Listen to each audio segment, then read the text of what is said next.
I want to talk about this while I was still having it fresh in my memory, where I had a little bit of a brush with death, basically a pneumonia gone bad, and they had to do surgery to get out excess fluid, otherwise it could have caused the rest of my organs to become infected, and at which point you are dusticated. Now, I wanted to talk about the fact that the godly aspect of it, because what happens when you're a Christian is that, as all this is happening, I'm urgently praying to God, and, one of the things that happens, frankly, for me, and maybe this is just sharing an experience that, maybe others can relate to, but it's like I get no answer, and then there's this wondering, how can you do this to me?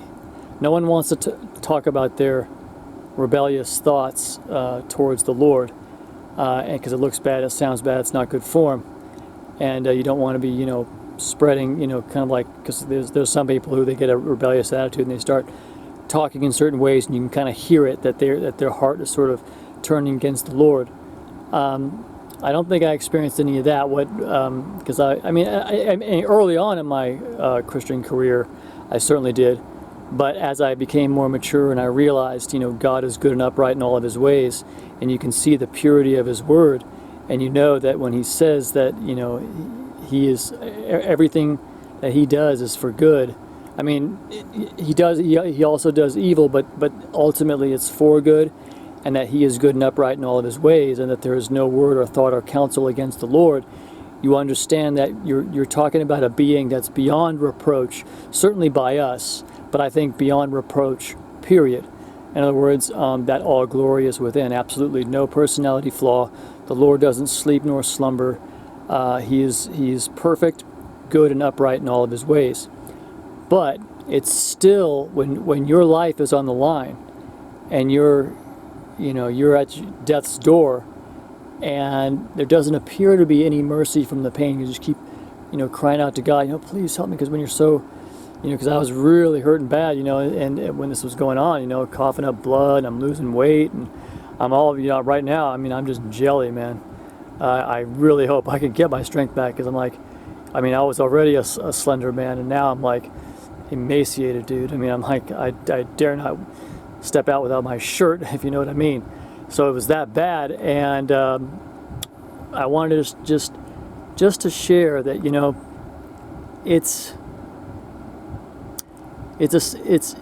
if you come to that point where you're kind of saying into yourself, you're saying into yourself, how can you do this to me, God? I've been for you, I've been advocating for you, and I know that you can do anything.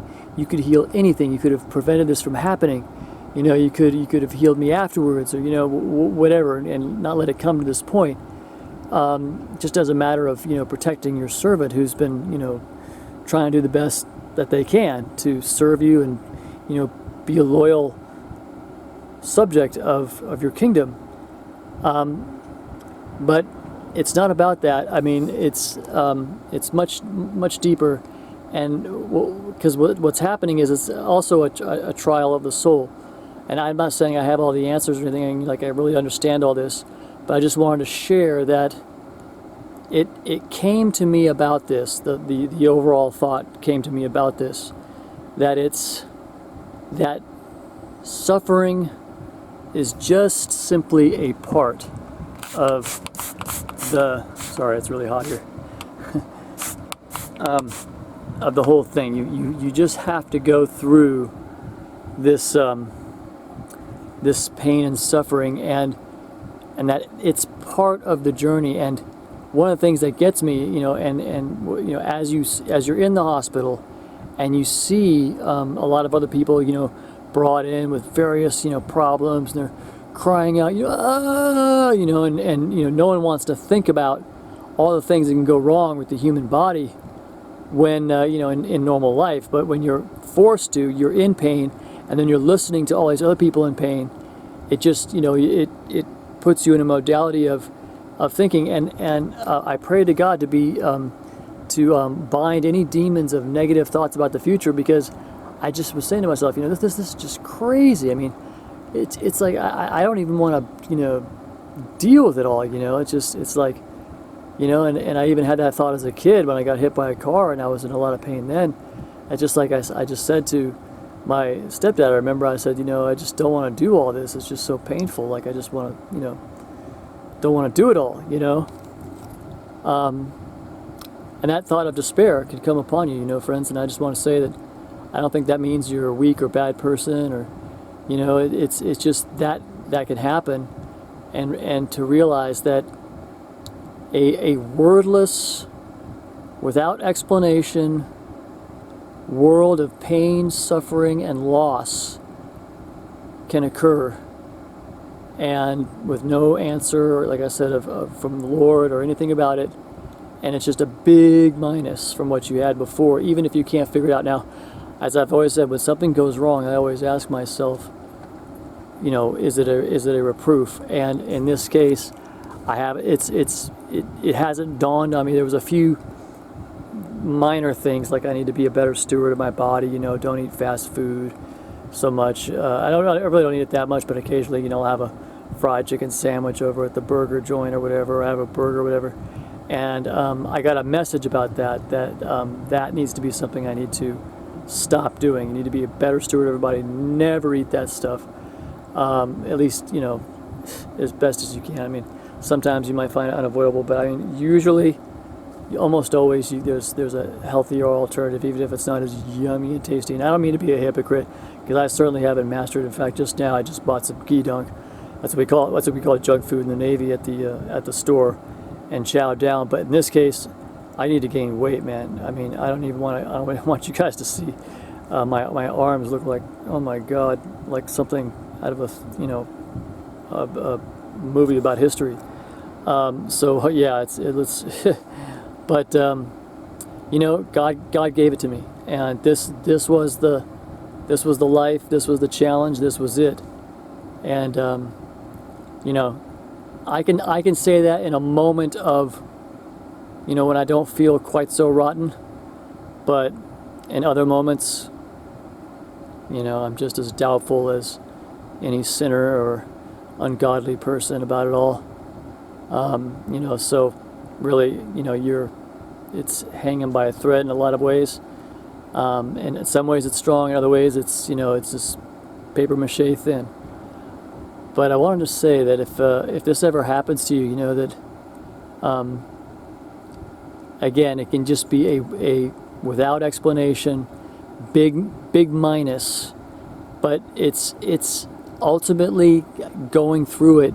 We can clearly see is part of the experience of the world. Otherwise, this whole thing wouldn't be what it is. But and it may not have even a reproof to it. It's just all of a sudden, like with me now here at age 53. Just shaboom, my health, like I never thought I would get like puffy ankles and feet, and I see people that look like that, they just look so unhealthy, like, like their health just went, and they're just like these putty Playboy, or not Playboy, but like putty, like Play-Doh people, it kind of looks like. And now my feet look like that, my elbows look like that, because like all my it's weird. All my muscles and skin and musculature kind of went to jelly somehow as a result of this infection, and it just got, mega blapped. But it could have been a reproof, just an overall reproof. I don't think like if it was an attack from Satan, I don't believe he can attack without just cause. So there's plenty of sin, sinful thoughts, sinful deeds, sins of omission, which is things you don't say or things you don't do. There's plenty of leeway to I have plenty of things in my life that I can point to and say, it's not perfect. I haven't gotten to be like Paul, where he's content just with food and raiment, and he had really mastered someone like that, is far above, I would just say, us ordinary folks. But I couldn't judge any of you guys out there. I don't know what your story is. Everybody has their own, story, and I don't know what level people are at, or whatnot. But what I know is that it's good to share some of these thoughts and things that happen, because With this, just for me, it was like this huge blap, man, just kaboom out of nowhere. I mean, just minding my own business, and for the most part, I eat pretty healthy, and try to stay safe, and I err on the side of caution, and just kind of minding my own business. And it's just amazing to me how doing that, just leading a simple, cautious life, bam, you can just get hit with an illness that could just, cut you down from the man that you were. I don't know if I'll ever recover my full weight and strength again, even as a skinny man. Because I'm really skinny now. They weighed me at this convalescent home, which I think they mistakenly sent me to. Either that, or maybe it was all they could find that could fit in for free on Medi-Cal, because I told them I didn't have any money, so maybe that's why they did that. But I think it was the entirely wrong setting. If they knew and they saw what that situation was, that wasn't a place for people recovering from injuries. That was a place for people to die. People that are on their last legs. The two guys that they had me in the same room with, they were on their way out. I mean, a matter of, any old time they could kick the bucket, because they couldn't hold their own, bowel movements and such. And the nurses had to come in, all day, all night, with this big cleanup thing, and turn them over and clean. It was just, it was horrendous. I'm sorry, I said I wasn't gonna discuss you guys with that, but and that whole thing, thinking about that, friends, I'll tell you right now, I'm gonna say the same wish to God that my dad did, because my dad, in my opinion, if you compare the way my dad died to the way those guys are going to die, I think my dad died honorably. And one of the things he always said was he just wished, he wasn't a Christian, so he didn't pray to God, but he just would continue to say, I hope just, a quiet heart attack one night, and that's it. And he died in his own home without some stranger, flipping him over and cleaning his butt or something like that. He just died quietly in his own home, in his own bed, and apparently of a heart attack, and at age 62. And as far as I'm concerned, that is, as he would put it, going out tap dancing, because you consider some of the other fates. Oh man, and because what Jesus said to Peter, signifying by what death he would glorify God, that somebody would wheel him around whether he wouldn't. Meaning that, he's like this totally out of it old man, and, some nurse lady is wheeling him around where, he didn't necessarily want to go because he can't even talk anymore.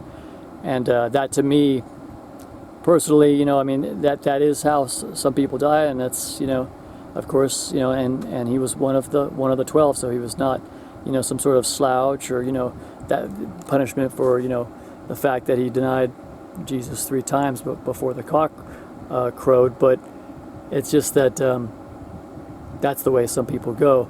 Me, I would rather die younger than go through that, have some stranger, and you can't barely talk. Those guys couldn't even talk hardly, and and they were just, there was like nothing they could do was just sit there all day watching TV, just going and then the guy's feeding him, and he's telling him to open his mouth, open, open, open, open, for him to eat. And oh boy, give me death by Islamic suicide bomber before that shit, as far as I'm concerned. I don't mean to be too off the cuff, because whatever the Lord has for me is whatever the Lord has for me, and you got to face it. And but me, I'm putting in my request, even if it takes years off my life. I would just rather not have that. I'd rather but I think it's well, you know what, I guess I have faith no matter what it is. The Lord will give me what I need, because again, I believe that the Lord is good and upright in all of his ways.